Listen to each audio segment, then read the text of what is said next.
Wicked Storytime presents Fishhead by Irvin S. Cobb.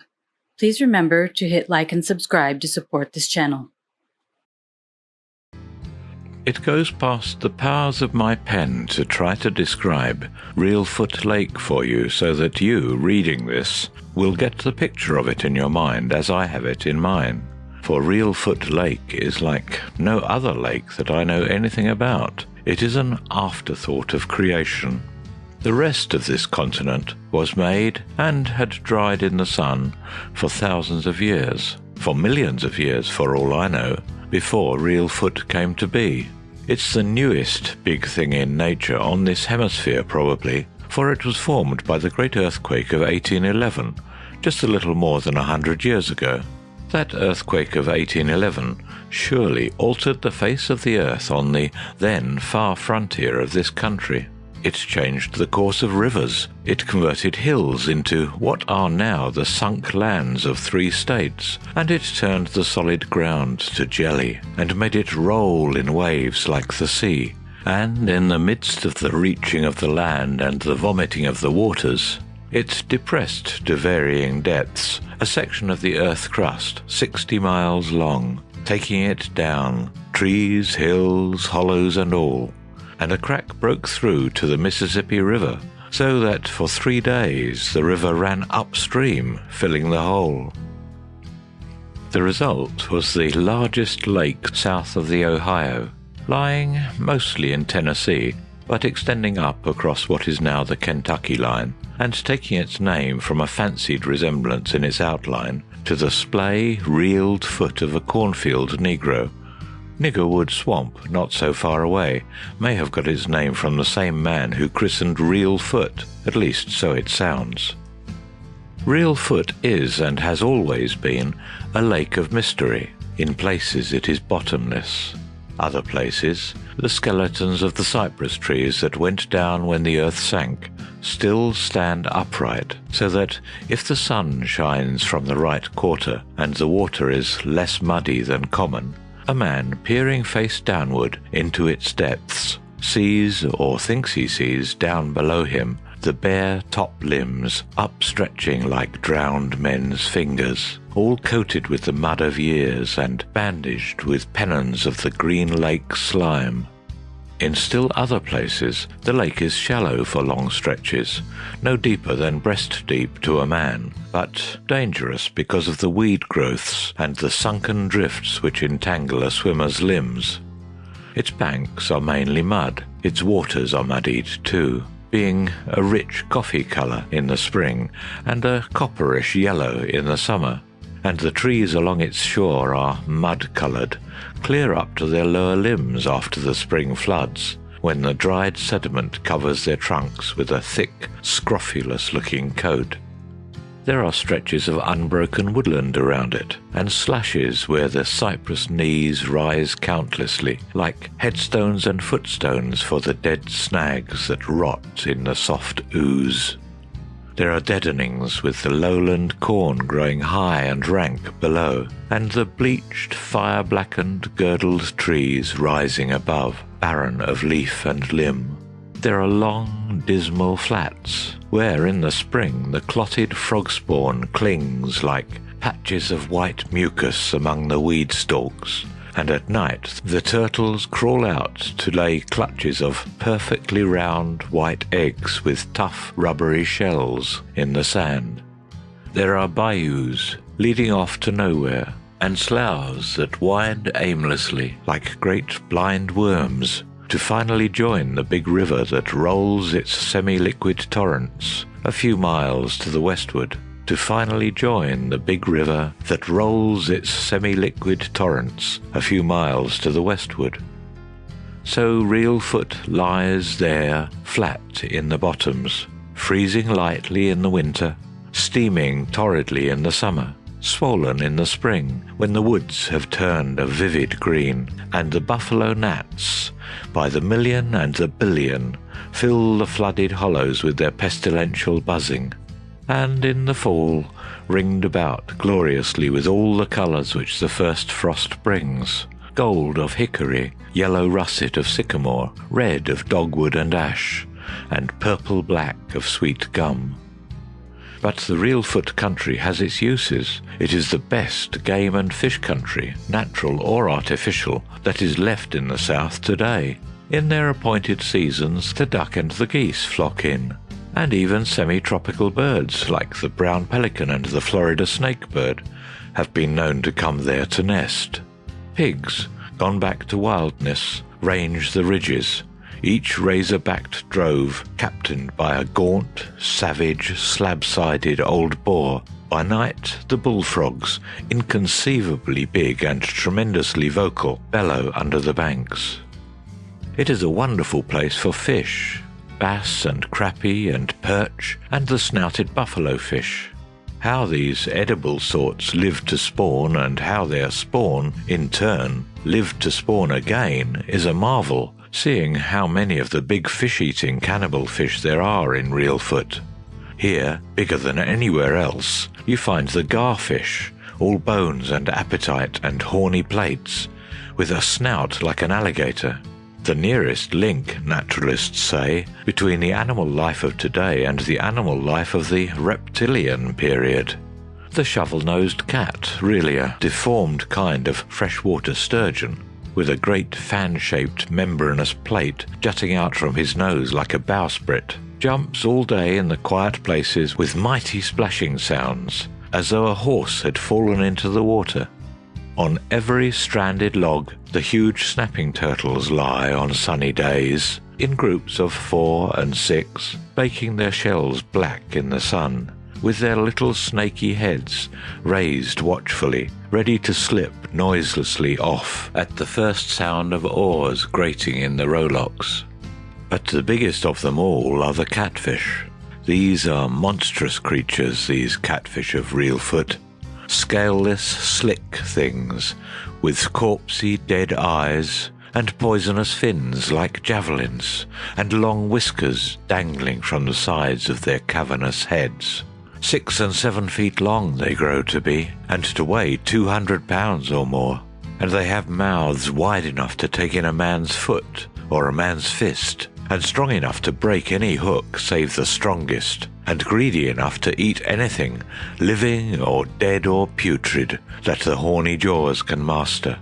Oh, but they are wicked things, and they tell wicked tales of them down there. They call them man-eaters, and compare them in certain of their habits to sharks. Fishhead was of a piece with this setting. He fitted into it as an acorn fits its cup. All his life he had lived on Reelfoot, always in the one place, at the mouth of a certain slough.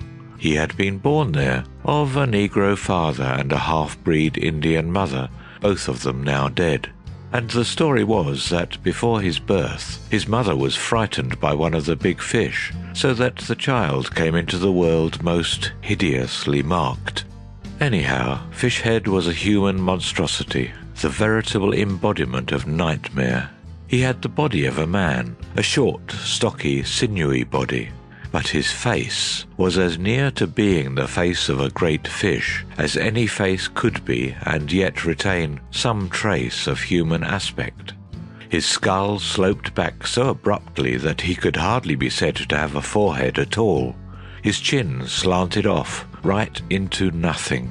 His eyes were small and round, with shallow, glazed, pale yellow pupils, and they were set wide apart in his head, and they were unwinking and staring, like a fish's eyes. His nose was no more than a pair of tiny slits in the middle of the yellow mask. His mouth was the worst of all. It was the awful mouth of a catfish, lipless and almost inconceivably wide, stretching from side to side. Also, when Fishhead became a man grown, his likeness to a fish increased, for the hair upon his face grew out into 2 tightly kinked slender pendants that drooped down either side of the mouth, like the beards of a fish. If he had any other name than Fishhead, none excepting he knew it. As Fishhead he was known, and as Fishhead he answered. Because he knew the waters and the woods of Reelfoot better than any other man there, he was valued as a guide by the city men who came every year to hunt or fish. but there were few such jobs that Fishhead would take. Mainly he kept to himself, tending his corn patch, netting the lake, trapping a little, and in season pot hunting for the city markets. His neighbours, ague-bitten whites and malaria-proof Negroes alike, left him to himself. Indeed, for the most part, they had a superstitious fear of him. So he lived alone, with no kith nor kin, nor even a friend, shunning his kind and shunned by them. His cabin stood just below the state line, where Mud Slough runs into the lake. It was a shack of logs, the only human habitation for 4 miles up or down. Behind it, the thick timber came shouldering right up to the edge of Fishhead's small truck patch, enclosing it in thick shade, except when the sun stood just overhead. He cooked his food in a primitive fashion outdoors, over a hole in the soggy earth, or upon the rusted red ruin of an old cook stove, and he drank the saffron water of the lake out of a dipper made of a gourd, faring and fending for himself, a master hand at skiff and net, competent with duck gun and fish spear, yet a creature of affliction and loneliness, part savage, almost amphibious, set apart from his fellows, silent and suspicious. In front of his cabin jutted out a long, fallen cottonwood trunk, lying half in and half out of the water, its topside burnt by the sun, and worn by the friction of Fishhead's bare feet until it showed countless patterns of tiny scrolled lines, its underside black and rotted and lapped at unceasingly by little waves like tiny licking tongues. Its farther end reached deep water, and it was a part of Fishhead, for no matter how far his fishing and trapping might take him in the daytime, sunset would find him back there, his boat drawn up on the bank, and he on the outer end of this log. From a distance, men had seen him there many times, sometimes squatted, motionless as the big turtles that would crawl upon its dipping tip in his absence, sometimes erect and vigilant like a creek crane, his misshapen yellow form outlined against the yellow sun, the yellow water, the yellow banks, all of them yellow together. If the real footers shunned Fishhead by day, they feared him by night, and avoided him as a plague, dreading even the chance of a casual meeting, for there were ugly stories about Fishhead, stories which all the Negroes and some of the whites believed. They said that a cry which had been heard just before dusk and just after, skittering across the darkened waters, was his calling cry to the big cats, and at his bidding they came trooping in, and that in their company he swam in the lake on moonlight nights, sporting with them, diving with them, even feeding with them on what manner of unclean things they fed. The cry had been heard many times, that much was certain, and it was certain also that the big fish were noticeably thick at the mouth of Fishhead's slough. No native reel-footer, white or black, would willingly wet a leg or an arm there. Here Fishhead had lived, and here he was going to die. The Baxters were going to kill him, and this day in midsummer was to be the time of the killing. The 2 Baxters, Jake and Joel, were coming in their dugout to do it. This murder had been a long time in the making. The Baxters had to brew their hate over a slow fire for months before it reached the pitch of action. They were poor whites, poor in everything, repute and worldly goods, and standing. A pair of fever-ridden squatters who lived on whiskey and tobacco when they could get it, and on fish and cornbread when they couldn't.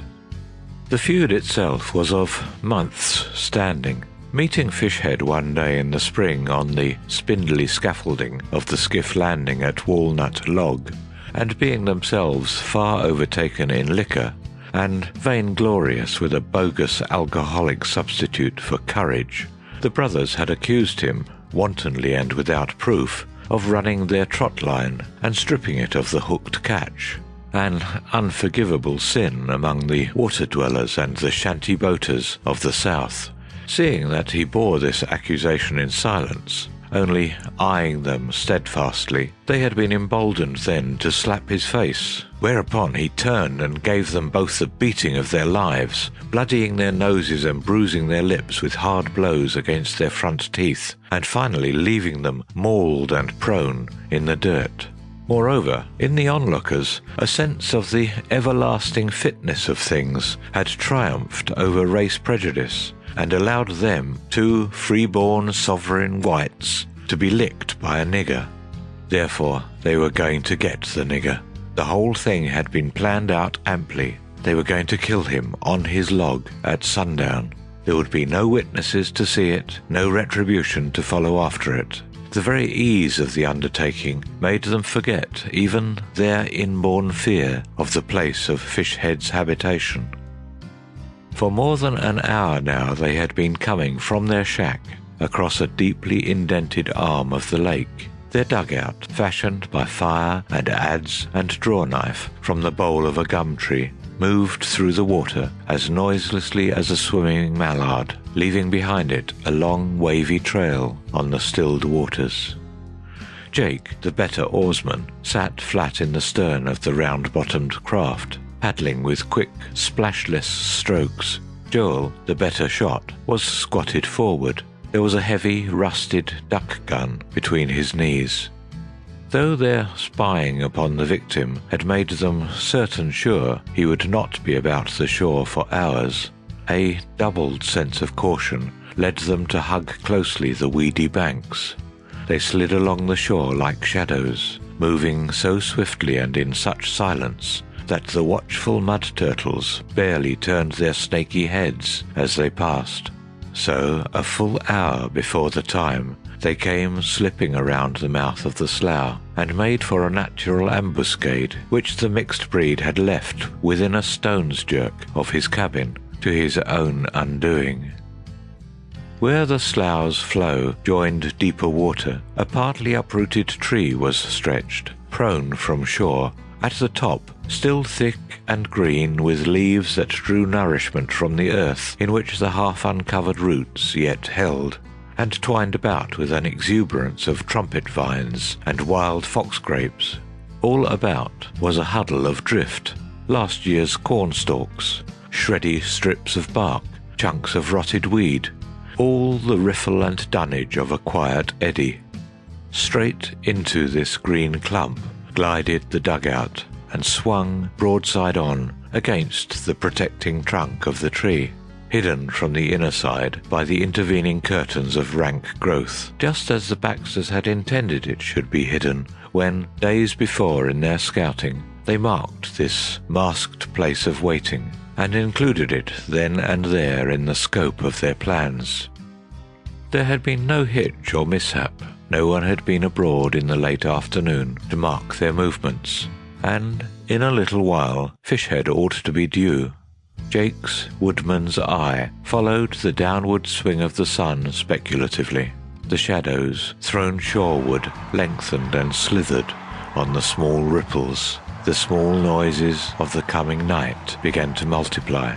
The green-bodied flies went away, and big mosquitoes with speckled grey legs came to take the places of the flies. The sleepy lake sucked at the mud banks with small mouthing sounds, as though it found the taste of the raw mud agreeable. A monster crawfish, big as a chicken lobster, crawled out of the top of his dried mud chimney and perched himself there, an armoured sentinel on the watchtower.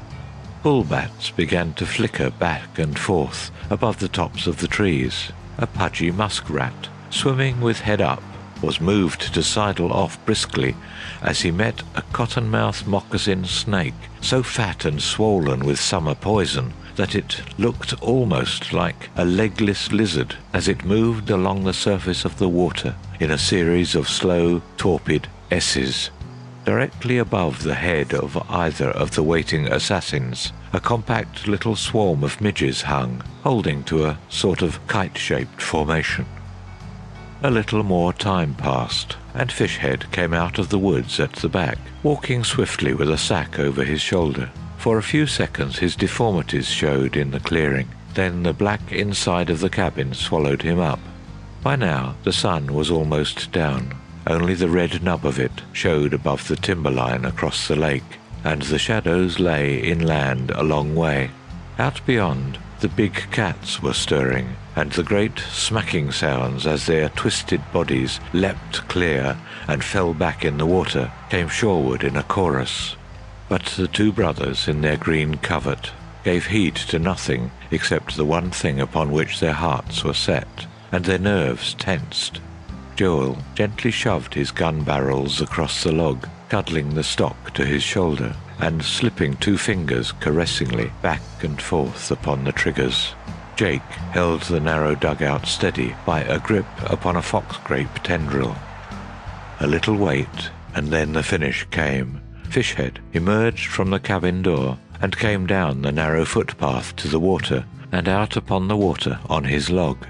He was barefooted and bareheaded, his cotton shirt open down the front to show his yellow neck and breast. His dungaree trousers held about his waist by a twisted toe string. His broad splay feet, with the prehensile toes outspread, gripped the polished curve of the log as he moved along its swaying, dipping surface, until he came to its outer end and stood there erect, his chest filling, his chinless face lifted up, and something of mastership and dominion in his poise.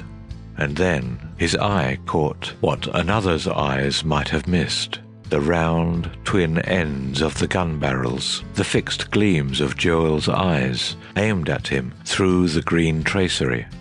In that swift passage of time, too swift almost to be measured by seconds, realization flashed all through him, and he threw his head still higher and opened wide his shapeless trap of a mouth, and out across the lake he sent skittering and rolling his cry. And in his cry was the laugh of a loon, and the croaking bellow of a frog, and the bay of a hound, all the compounded night noises of the lake.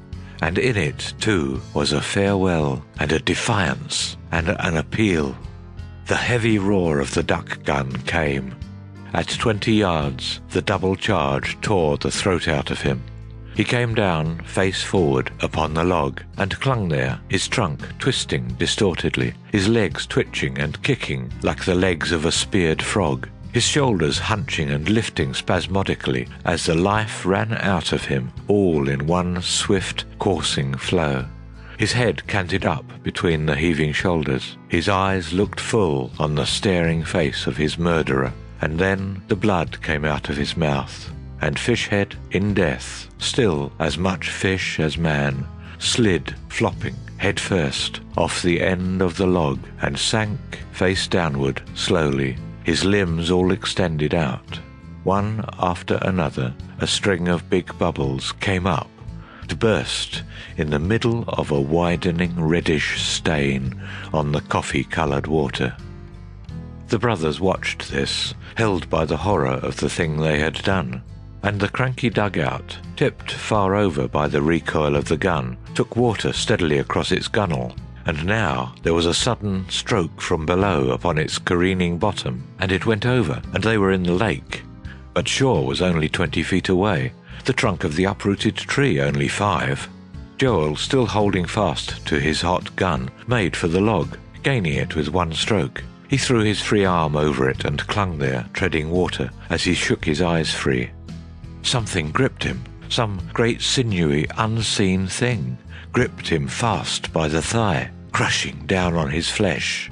He uttered no cry, but his eyes popped out, and his mouth set in a square shape of agony, and his fingers gripped into the bark of the tree like grapples. He was pulled down and down by steady jerks, not rapidly, but steadily, so steadily. And as he went, his fingernails tore 4 little white strips in the tree bark.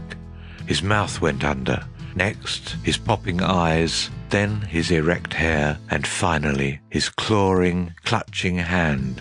And that was the end of him.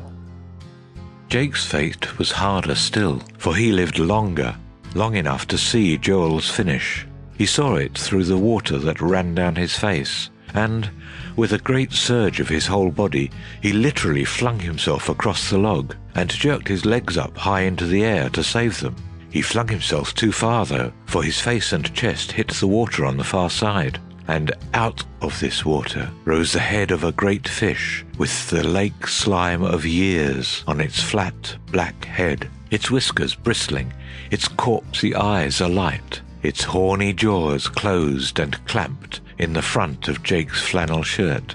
His hand struck out wildly and was speared on a poisoned fin, and, unlike Joel, he went from sight with a great yell and a whirling and a churning of the water that made the corn stalks circle on the edges of a small whirlpool. But the whirlpool soon thinned away into widening rings of ripples, and the cornstalks quit circling and became still again, and only the multiplying night noises sounded about the mouth of the slough. The bodies of all three came ashore on the same day near the same place. Except for the gaping gunshot wound where the neck met the chest, Fishhead's body was unmarked. But the bodies of the two Baxters were so marred and mauled that the real footers buried them together on the bank without ever knowing which might be Jake's and which might be Joel's.